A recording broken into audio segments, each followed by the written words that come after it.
வந்திருக்க எல்லாருக்கும் வணக்கம். இன்னைக்கு நம்ம சோயா பிரியாணி எப்படி பண்றதுன்னு பார்க்கலாம். ரொம்ப ஈஸியா சீக்கிரமா அதை ப்ரிப்பேர் பண்ணிடலாம்.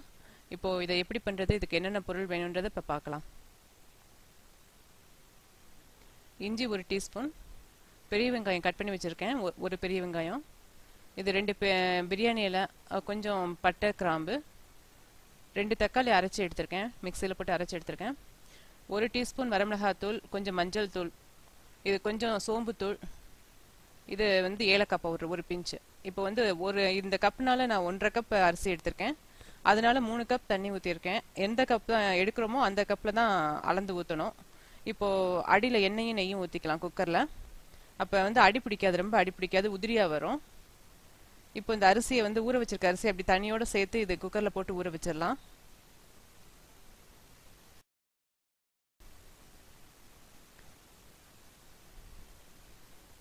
இப்போ உப்பு வேணுங்கிற அளவு போட்டு மிக்ஸ் பண்ணிக்கலாம்.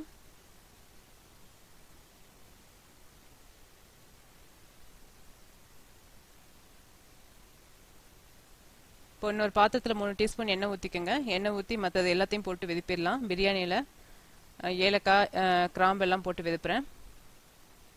இதோட சேர்த்து வெங்காயத்தையும் போட்டு நல்லா வதக்கிடலாம்.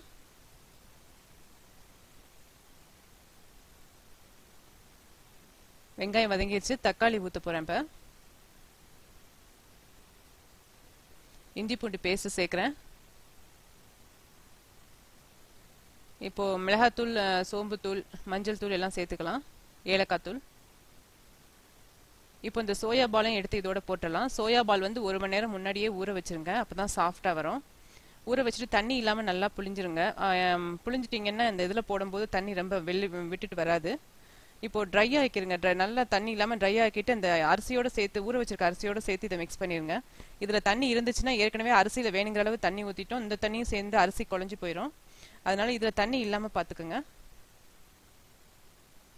இப்போ இது நல்லா மிக்ஸ் பண்ணிட்டு குக்கரை மூடி வச்சு 2 சத்தத்துக்கு வச்சிடலாம். 2 சத்தம் ஒரு 10 நிமிஷம் ஆகும். இது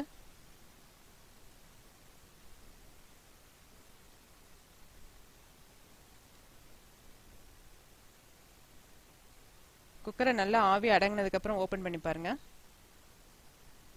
இப்போ சோயா பிரியாணி ரெடி ஆயிடுச்சு பாருங்க, அழகாக நீளமாக வந்திருக்கு. இப்போ இதை நீங்கள் சூடாக சர்வ் பண்ணலாம். நீங்கள் உங்களோட கமெண்ட்ஸ் இதை ட்ரை பண்ணி பார்த்துட்டு உங்களோட கமெண்ட்ஸ் எனக்கு சொல்லுங்கள்.